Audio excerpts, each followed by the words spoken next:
Everyone knows the greatest danger in this world is that at any moment, without warning, we may be caught up in the fast-attacking vacuum of quicksand. Or at least that's what it felt like when we were kids. As it turns out, the dangers of quicksand, and your likelihood of encountering any, have been greatly exaggerated by movies and television. So why were we all so afraid of it? And what is it, really? Well, today we're sinking into the details to answer, why were we all terrified of quicksand as kids? But quick, before the sand starts to shift, consider subscribing to the Weird History channel and leaving a comment about what strange historical topic you want to see us cover next time. Okay, let's try not to get in over our heads.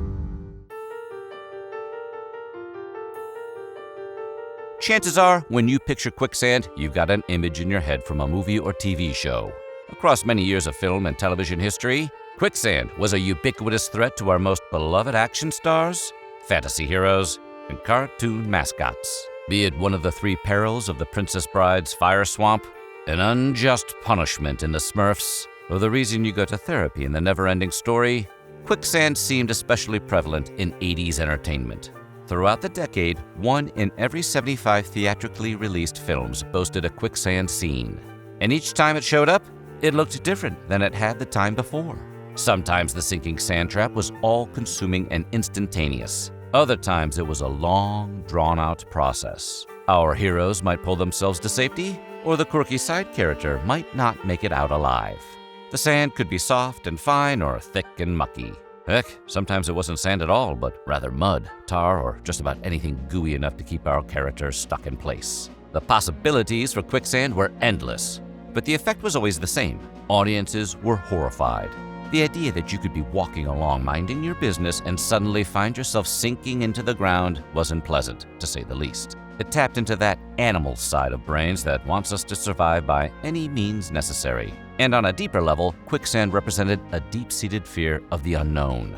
The changing times could be quite frightening. Going into strange, unknown places and facing hidden dangers is as terrifying as it is thrilling, which may be another reason we saw it portrayed so often during this period. But the 1980s were not the quicksand golden age we see them as. They were neither the inception nor the height of the trend. Sure, all these movies and TV shows put their own spin on the phenomenon to suit the needs of their script, but they were just following in the well-worn footsteps of the media that came before them. And when there's only one set of footprints, you know they fell into quicksand.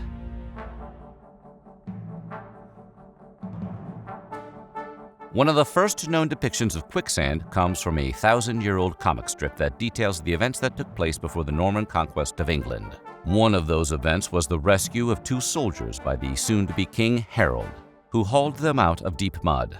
500 years after that, English novelists, poets, and playwrights were making frequent mention of quicksand in their literature, with the likes of Shakespeare describing Duke Clarence and Henry VI as a quicksand of deceit. By the 19th century, American literature was referring to sinkholes in the Wild West. And finally, in the 1960s, this not-so-natural disaster was coming to a peak in popularity. In the real world, the Vietnam War had become inextricably linked to the idea of quicksand, in reference to dragging Americans into an escalating conflict from which there was no escape.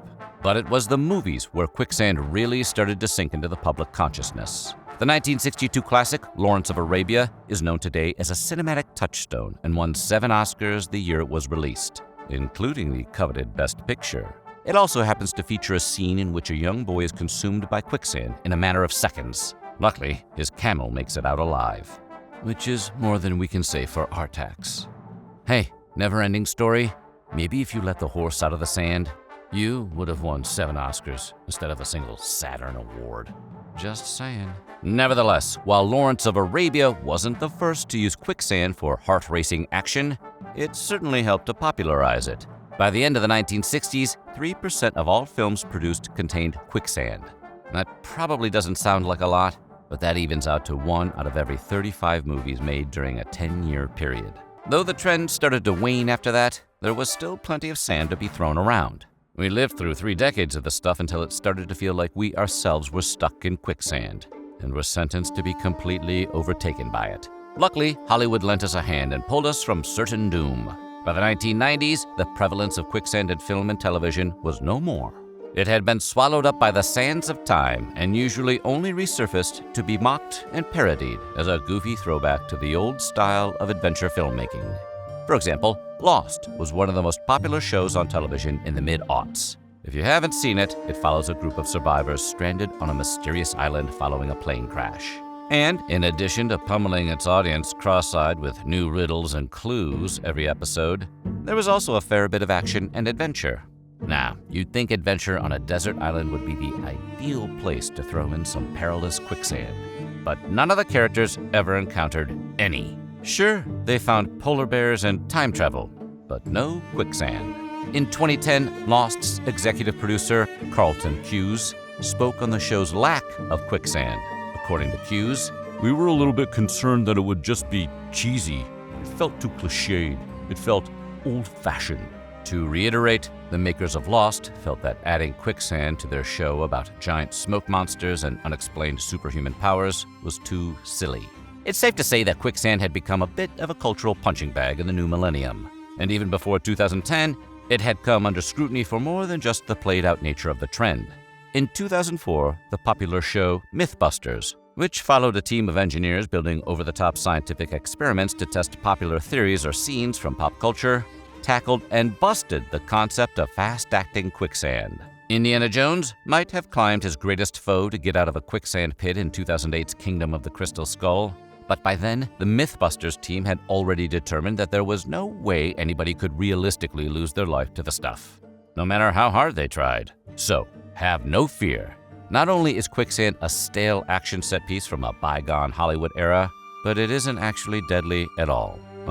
Sort of. There's a big ol' asterisk next to that statement that we need to unpack.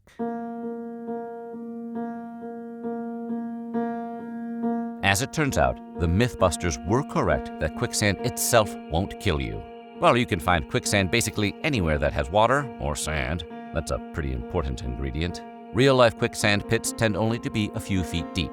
And because of the buoyancy of the human body, you wouldn't be able to sink in it anyway. Luckily, quicksand pits are also fairly easy to spot, taking on an almost gel-like consistency when undisturbed. But that does not mean it's completely harmless. In fact, quicksand has factored into 2 fairly recent and tragic deaths. The real danger of quicksand is that it can trap you in place, which leaves you vulnerable to wildlife and to the elements. If you're alone, this can be particularly dangerous, but it is not a death sentence. Many people, including a 78-year-old Florida man in 2016, have survived falling into quicksand by simply yelling for help until someone arrived. But that man was also lucky, because when it comes to surviving quicksand, location is key. If the place you happen to be trapped in is near a body of water with an impending tide, you could find yourself in deep trouble. That's exactly what happened in 2015, when 50-year-old Jose Rey Escobedo drowned after getting stuck in quicksand on the San Antonio River. Authorities finally discovered his body after 3 days, still stuck fast in the sand. Then, in 2023, a 20-year-old college student named Zachary Porter was caught in waist-deep mud along the Turnagain Arm in Alaska. Though his friends immediately called 911, rescuers were unable to reach him before the tide came in, and Porter drowned. How exactly do tragedies like this happen? Well, since quicksand is just a pool of densely packed water and sand, it makes the consistency more like clay. The friction between particles is reduced, and the mass can't hold its shape when disturbed by the weight of, say, a human foot. Rather than resisting the force, it absorbs it, literally. There's also a dry version of quicksand, which doesn't occur as often out in the real world, but has been safely simulated in lab environments. Dry quicksand forms when sand is loosely combined with air particles to create a similarly frictionless effect as its densely packed counterpart. In this case, when disturbed by outside pressure, the sand collapses in on itself, taking you with it in one classic Lawrence of Arabia-style gulp. Either way, wet or dry, once you're in, it's difficult but not impossible to get out. If you ever find yourself living out an 80s movie-themed nightmare in real life, remember that all hope is not lost. First of all, try to avoid getting stuck in the first place by avoiding those gel-like patches of land along riverbanks and beaches. But if you've already found yourself not so landlocked, there's still something you can do. If you want to properly free yourself from quicksand, the first step is to remain calm. Thrashing around and disturbing the sand could lead to further sinking. The trick is to lean back, spread out your weight as much as possible, and make small, steady, repeated movements with your legs. This should introduce enough water and friction to the sand between your legs for you to wriggle free. And once you've contended with pools of sinking sand, all that's left are the ROUSs. But don't worry, we don't think they exist. So what do you think? Were you afraid of quicksand as a kid? Let us know in the comments below, and while you're at it, check out some of these other videos from our weird history.